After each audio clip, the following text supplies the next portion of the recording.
ঈদ পরবর্তী ভোলার বাজারে গ্রীষ্মকালীন সবজির দাম স্থিতিশীল থাকলেও ঊর্ধ্বমুখী মাছ মাংসের দর। এই বিষয়ে বিস্তারিত জানাতে যুক্ত হচ্ছেন সহকর্মী ছোটন সাহা। ছোটন সাহা, দাম নিয়ে ক্রেতারা কি বলছেন, বিক্রেতাদের প্রতিক্রিয়া কি জানাবেন?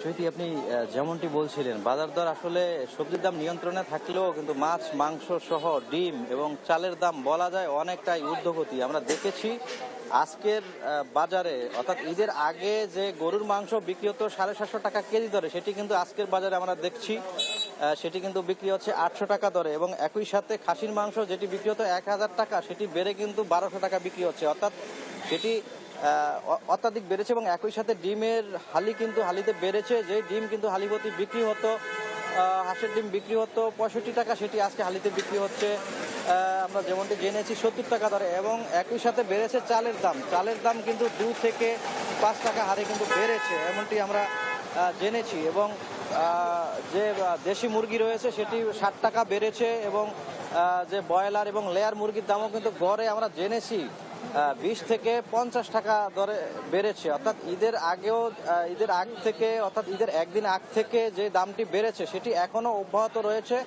এবং কিছু কিছু মাছ মাংসের দাম কিন্তু ঈদের পরবর্তী সময়ে একই অবস্থানে রয়েছে এবং বেড়েছে বলে ক্রেতারা অভিযোগ করছিলেন। এবং নিম্ন এবং মধ্যবিত্তরা অভিযোগ যে আসলে বাজার মনিটরিং না থাকার কারণে ব্যবসায়ীরা কিন্তু নিজেদের ইচ্ছে মতো কিন্তু এই পণ্যের দাম বিক্রি করছে। এবং আমরা মাছ বাজারেও ঘুরেছি, মাছ বাজারে যেমনটি জেনেছি যে চিংড়ি মাছ বিক্রি হতো 600 টাকা কেজি দরে, সেটি আজকের বাজারে কিন্তু গড়ে 700 থেকে 1500 টাকা পর্যন্ত কেজিতে বিক্রি হতে আমরা দেখেছি। একই সাথে রুই এবং কাতাল মাছের দাম কিন্তু গড়ে 20 থেকে 30 টাকা পর্যন্ত বেড়েছে। এই